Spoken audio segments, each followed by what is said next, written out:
Hubo un par de personas anónimas, no quisieron dar sus nombres, que solo objetaron que Rashid hubiese adquirido el hábito de beber té de vello púbico. Otros opinaban lo contrario. Y había un jovencito, del cual solo trascendió el apodo de Toby, que, con apenas 19 años tenía a una anciana como su amante. Y que estaba perfectamente con ella, contradiciendo las habladurías y escritos médicos que pedían evitar el coito con mujeres muy mayores. La última edición de un tratado de farmacopea establecía excomunión para todos aquellos que lo intentaran. Pero el caso de Rashid fue sorprendente. Enterado de las andanzas de Toby, que salieron publicadas en el periódico local, convencido de que lo pudiera emular para curar su disfunción sexual, siguió todas sus correrías, las que la prensa se hacía eco. Y gracias a esto el diario duplicó la tirada de ejemplares. Los propios padres de Toby, avergonzados de que su hijo cometiera tales actos viles con ancianas, salían a la calle encapuchados. Aunque esto de nada les servía, porque al verlos embosados la gente ya se daba cuenta que eran ellos. Y les decían miles de cosas no tan bonitas, por cierto. Un vecino, cuyo nombre prefirió dejarlo también en el anonimato, los demandó ante el juez, porque se había enterado que su hija, de apenas 17, había donado su vello púbico por dinero. Pero tanto Mirna como Alí, ya demasiado cansados como para soportar cualquier reyerta, no podían evitar que su hijo Toby hubiese elegido él mismo su procedimiento para sanar su disfunción eréctil. Farah y su hija Yasmín, de apenas 16, no podían creer que, habiendo existido otros métodos, más científicamente comprobados, Rashid se hubiese inclinado por seguir los comentarios de personas inescrupulosas y de baja estirpe, habladurías vertidas en tabernas y bares de billares. Cuando Farah y Rashid se encontraban a la noche, a solas en el dormitorio, se esforzaba en convencerla que, según lo que había leído y escuchado, se trataba de un método caro pero eficaz. Había crónicas escritas de hombres que lo habían probado, con resultados ampliamente satisfactorios. Ya había intentado otras cosas varias. Le hizo recordar las veces que concurriera a los hospitales municipales, donde entrevistara a médicos, tanto hombres como mujeres, y que luego de haberle sido recetado una interminable cantidad de fármacos, nada había logrado su efecto.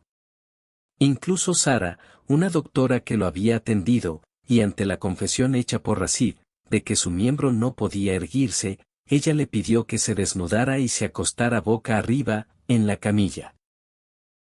De inmediato, la doctora comenzó a masajearle el pene, y como viera que no obtuviera respuesta, inició una amplia felatio, la cual duró unos 20 minutos, y ni aun así el miembro se endureció. Esto, Rashid, no se lo confesó a su mujer. Intentó persuadirla que el nuevo método que había usado tampoco tuvo efecto positivo. Y cuando ella le preguntó cuál había sido ese método, respondió que había introducido 2 dedos de su mano derecha en su ano, intentando llegar a provocarle cosquillas en la próstata, pero que ni siquiera había logrado su cometido, además de ser una maniobra bastante dolorosa. Rashid se había hartado de todo, y la idea de no cejar hasta terminar de convencer a Farah no lograba descansar su espíritu. Poco antes de dar con el método del té de vello púbico pasaba las tardes leyendo y releyendo las crónicas de Toby. En una de ellas rememoraba cómo habían sido los comienzos. A pesar de su corta edad y juventud, su pene retardaba su endurecimiento. Y había días en que ni siquiera diera indicios de erguirse del todo. Y esto lo fue notando cuando se reunía con sus amigos a ver videos eróticos. A los pocos minutos, sus amigos sacaban sus penes iniciando masturbación colectiva. Toby quedaba mirándolos, envidiándolos por no poder hacer el otro tanto. Hasta que oyó hablar de un médico tailandés, un tal Kavindu, natural de Ratnapura, que había instalado un pequeño consultorio en el continente y se había dedicado, en exclusiva, a la farmacopea sexual. Aprovechando sus conocimientos en bioquímica y farmacéutica, ideó un tratamiento para la disfunción eréctil consistente en infusiones de vello púbico femenino. Tenía preparados varios blends, de acuerdo a la gravedad de cada hombre. De inmediato, Toby concertó una cita. Al poco tiempo, con la ingesta del té, su pene recobró el brillo y la lozanía, deseando practicar el coito con toda mujer que se le cruzara. Las ancianas llegaron a ser su preferencia. Los relatos, para suerte y salvaguarda de las involucradas, no daban nombres. Pero según datos suministrados por Toby, más de 25 ancianas habían probado el poder de su miembro. Un par de testimonios le agradecían porque, encuentros sexuales mediante, habían recobrado las ansias de seguir viviendo. Y hasta salían a la calle bien vestidas, primorosamente arregladas y con una sonrisa en el rostro que las delataba ante la mirada de cualquiera. Luego de concluir la lectura de cada historia, Rashid quedaba con el periódico en sus rodillas, fijando la vista en una propia lontananza, ayudándolo a imaginar cuáles fueran los resultados si lo probara. Una noche, reunidos durante la cena, Rashid comentó que se contactaría con el tailandés para ir a verlo, eventualmente probando una de sus infusiones, a ver qué resultara.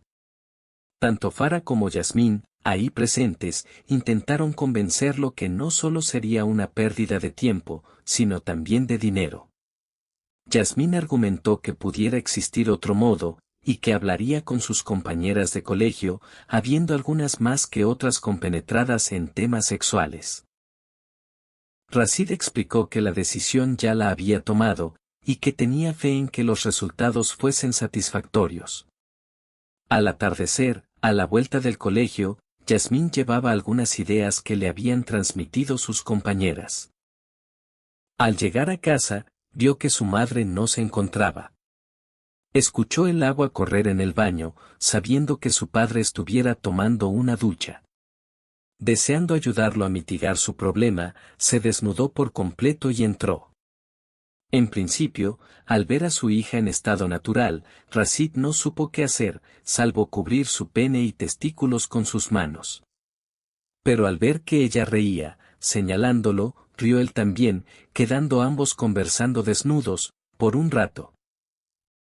Luego, Rashid agradeció su preocupación por el tema, notando que su miembro ni siquiera se había movido, aún viendo sus senos pequeños, rosados, redonditos, y su vulva apenas cubierta por una pelusa rubia. Prefirieron no hablarle del asunto a Farah, quizás no lo entendiera y lo tomara a mal. A la semana siguiente, y luego de estar su cabeza repleta de la lectura de las peripecias de Toby, se decidió y, a través del cantinero del bar, al que siempre concurría, consiguió el teléfono de Kavindu. Con el número anotado en un trozo de papel, jugueteando entre sus dedos, se sentó en una mesa apartada, sacando su celular del bolsillo, y lo llamó. Al rato de escuchar el zumbido del otro lado de la línea, atendió una voz de timbre aflautado. Era el propio Kavindu que hablaba, y concretaron una cita para el día siguiente. Grande fue la ansiedad de Rashid, provocada por la espera, la que apenas le permitió probar bocado. Farah lo notaba taciturno, como rodeado de un halo de melancolía. Y la única razón que encontraba para ello era saber que, al fin, concurriría al consultorio del ceilandés.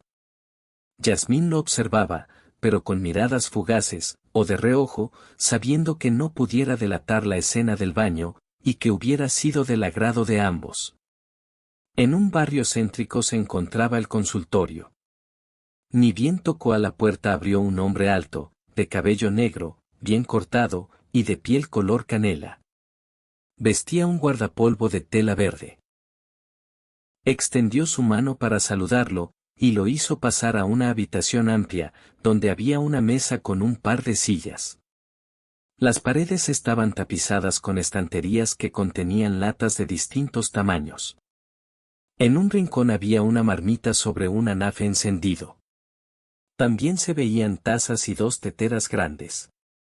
Kabindu hizo sentar a Rashid, iniciando el relato de su existencia, desde niño, en su Ceilán, hasta graduarse en bioquímica y farmacia.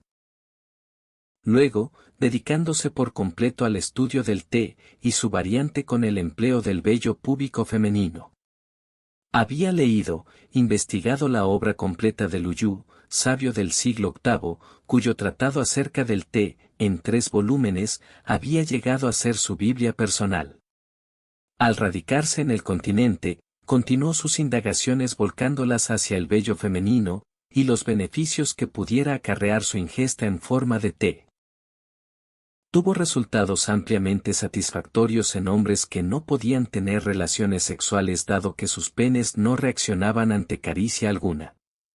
Pero luego de un tratamiento sistemático con el té, aquellos fueron recobrando todo su vigor. Rashid preguntó en qué consistía el tratamiento. Kabindu lo invitó a acercarse a las estanterías. Señalando las latas, comentó que, ante sus ojos, se hallaba la mayor cantidad jamás reunida de vello púbico femenino. Había varias clases, y estaban divididas por edades.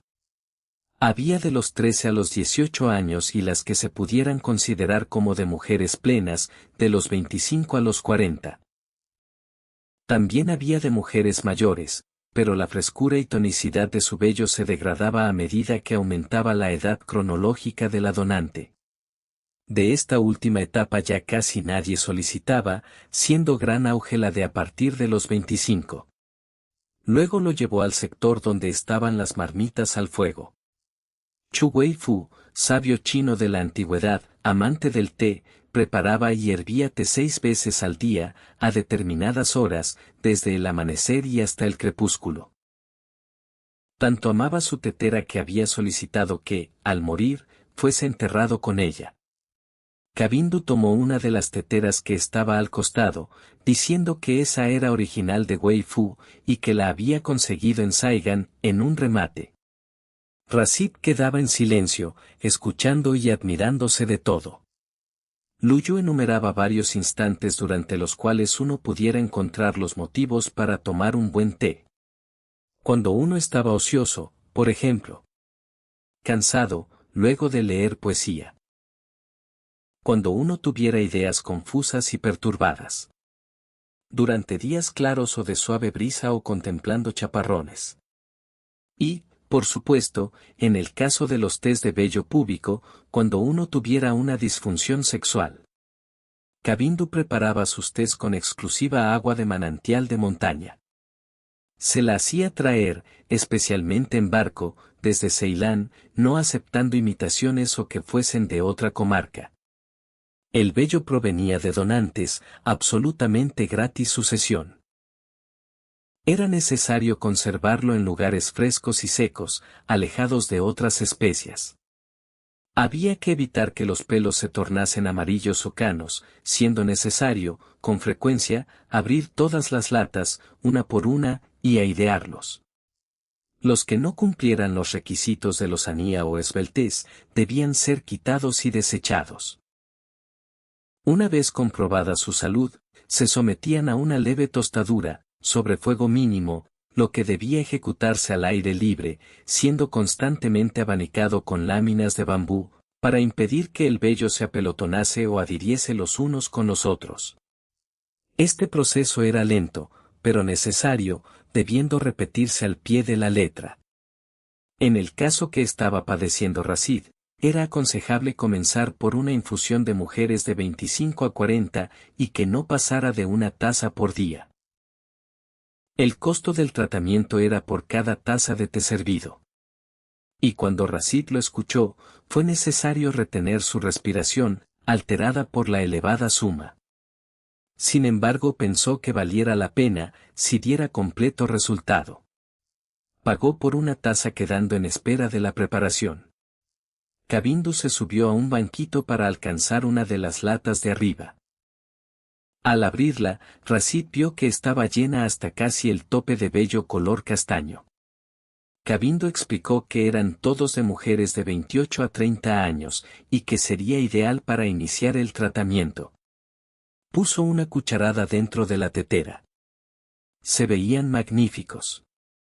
Luego calentó más agua en una de las marmitas y cuando llegó al paso previo justo antes del completo hervor, echó el agua dentro de la tetera, la que cerró, esperando unos minutos. Una vez que el vello largó toda su esencia, vertió el té en una taza de porcelana blanca, al igual como lo hicieran durante la dinastía Ming. El líquido resultante era de un amarillo pálido, casi oro. Kabindu pidió que fuera bebido de inmediato. Al pasar por su garganta, Rashid sintió la delicadeza de una mujer plena, sana, fértil, sobre todo, buena compañera. Además, la imaginó gozando con plenitud durante el juego sexual. Y en el coito, una máquina perfecta. De inmediato pidió otra taza, pero Kabindu le aconsejó que no lo hiciera, que esperara a que diera resultado, y luego hablarían. Regresó a su casa con varios fragmentos, en su cabeza, de lo acontecido en el consultorio. Se imaginó abriendo todas las latas y oliendo su contenido, llegando a ser un catador, un sommelier en vello púbico femenino. Tal vez pudiera transformarse en un prócer, alguien quien hasta lograra hacer palidecer de envidia al mismo Toby. Durante la noche, en la cama, acariciando la cola desnuda de su mujer, notó una serie de latidos provenientes de su pene, quedando esperanzado que, de un momento a otro, se irguiera. Pero no resultó así.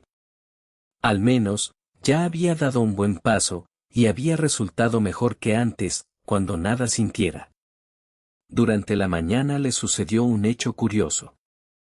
La vio a su hija, preparando su uniforme para ir al colegio, y este hecho, aislado, provocó que su pene se despertara. Se encerró en el baño, bajando sus pantalones vio que, en efecto, su miembro estaba erguido. Se puso contento, deseó llamar a Farah y a su hija para que vieran, pero no lo consideró oportuno. Aguardó a que recuperara su flacidez y salió. A la tarde telefoneó a Kabindu, contándole que su pene, por un minuto, había recobrado su firmeza, pero que no le era suficiente, y que requería ir a tomar otra taza. A pesar que el tailandés le recordara que lo hiciera con cautela, no pudo evitar que lo desoyera, llegando al consultorio en búsqueda de una nueva poción. Luego de las advertencias del caso, y notando la ansiedad en su mirada, eligió un té de 20 a 30 años. Ante la desesperación de Rashid, calentó el agua en la marmita, colocó un pequeño manojo de vello color azabache en la tetera y vertió agua en su segundo hervor. En esta fase del estado del agua, explicó Kabindu, cuando sobre su superficie brotan delicadas y pequeñas burbujas, se la conoce como ojos de pez. Rashid bebió la infusión casi sin respirar, desoyendo los consejos que había dado Luyu a los bebedores de té. Rashid exclamó que era lo mejor que había probado, incluso más sabroso que el anterior. Pagó un arancel más alto, y se fue. Camino a su casa, fue notando que algo había cambiado en su entrepierna. Su pene comenzaba a latir, hinchándose de sangre circulando por sus cuerpos cavernosos, inundándolos para levantarlo de manera extraordinaria. Tuvo suerte de encontrar a Farah en la casa.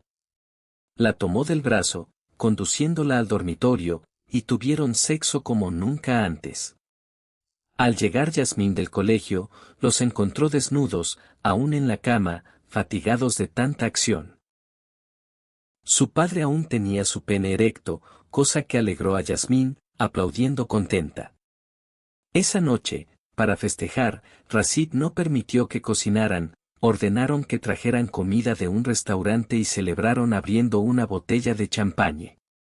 Rashid comentó que los tés que preparaba Kabindu, con el vello púbico femenino, habían dado resultado, y que, si su pene no volviera a reaccionar, lo seguiría bebiendo. No obstante, durante los 3 días siguientes el miembro permaneció completamente flácido, y tampoco se motivó cuando, durante las noches, fue acariciado y libado por Farah. Intuyó que necesitaba un refuerzo del té, de manera urgente. Y que tuviera pensado probar con las hebras de 13 a 18 años. Cuando Kabindu lo recibió, en el consultorio, enseguida entendió su agitación. Estaba sudando copiosamente, y un temblor agitaba sus manos, sin poder controlarse. Pidió 2 tazas del rango más joven. Kabindu intentó explicarle que, en el estado en el cual se encontraba, pudiera ser muy peligroso para su salud. Que recordara las palabras del maestro Luyu, acerca de los mejores momentos para beber té, y que con ideas confusas y perturbadas, no era aconsejable. Si lo deseaba, le ofreciera las delicadas hebras de 40 en más. Rashid alzó la voz, remarcando que era él quien pagaba, y que exigía 2 tazas de 13 a 18, ya. La mirada de Rashid era, directamente, amenazadora. Kabindu lo sintió desde el primer momento, y antes que fuera capaz de cualquier cosa, se subió al banquito y eligió la lata de los 13 a los 16 años. Extasiado de contemplar cómo las cucharadas repletas de vello joven fueron cayendo dentro de la tetera, volvió a repetir que deseaba 2 tazas, una detrás de la otra, de inmediato. Kabindu vertió el agua de la marmita, sirviéndole la primera taza hasta el tope. Rashid la aproximó a su nariz, oliendo, con éxtasis, el brebaje color dorado. Bebió sin control, a las apuradas, pidiendo la segunda taza, a continuación. Kabindu obedeció, pensando en cobrarle el doble del doble. Luego de disfrutar la segunda taza comentó que esperaba notar buenos resultados, y que si no los experimentara, que volvería por más. De regreso a su casa, y luego que el caminar hubiese activado la circulación sanguínea, entró en el living con su pene erecto, duro como una roca. Felizmente estaba su mujer, tomándola del brazo la condujo al dormitorio para tener una sesión de sexo de manera casi salvaje. Farah quedó exhausta, y ante lo que creyó ser un descanso luego de la refriega, Rashid pidió más y más. Yasmín llegó del colegio, escuchando gritos y quejidos desde el dormitorio corrió a ver a sus padres copulando como lobos. Nunca había visto a su padre penetrar a su madre de esa manera. Lo hacía desde atrás, no importándole dónde introdujera su pene. Yasmín celebró el hecho que se hubiese recuperado. En un descanso, aprovechando que Farah se fuese a dar una ducha, Rashid comprobó que su pene, luego de todo el esfuerzo que había realizado, se mantenía duro.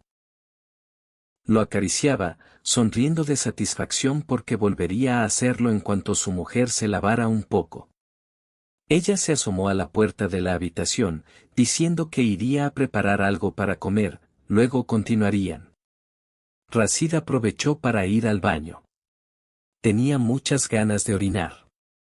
De pie frente al inodoro, pensaba en cualquier otra cosa, distrayéndose para que su pene se aflojara. Los test de vellos habían dado resultado. Ahora era cuestión de orinar y relajarse un poco. Su pene mantenía la erección. Lo cacheteó varias veces, pero lo único que logró fue endurecerlo más. Las ansias de orinar le acariciaban los testículos, dando vuelta por su cola e instalándose en los riñones, consiguiendo que naciera una molestia, un dolor en la cintura. Salió del baño y le dijo a su mujer que el pene no se bajaba. Farah lo miró y no supo si reír o quedarse seria. Con una sonrisa en los labios le pidió que no se preocupara, había tenido mucha actividad y que, de un momento a otro, recuperaría su flacidez. Llegó Yasmín, al verlo desnudo y con su pene en alto preguntó si llamaran a un doctor o si aguardasen. Farah pidió a Rashid que se vistiera, irían, de inmediato, a un hospital. Durante el trayecto, el pene no se bajó ni un centímetro. En la guardia del hospital se sorprendieron ante un caso tan particular. Echado en la camilla, desnudo, las enfermeras lo veían y se reían, haciendo comentarios en voz baja, entre ellas. Uno de los enfermeros preparó una sonda para introducírsela. Rashid se negó, y tuvo que ser sujetado por 2 enfermeros más. Esperando todos por más de 1 hora a realizarse algún milagro, y ver que el pene no solamente no se aflojaba, sino que, además, no salía orina hacia la bolsa de la sonda, enterado de esto un médico, de voz grave, ordenó presto y sin tardanza preparar el quirófano para operar de inmediato. Rashid entró a cirugía atado a la camilla, vociferando a todo pulmón el nombre de Kabindu. Luego de 14 horas de intervención, salió el médico para hablar con Farah y su hija. Comentó que Rashid se encontraba bien, bastante estable, aunque no tuvieron más remedio que cercenarle el pene. Ahora podía orinar a la perfección. Pero que no se angustiaran porque el cirujano plástico le había hecho unos labios vaginales que le quedaban muy bien. Realmente.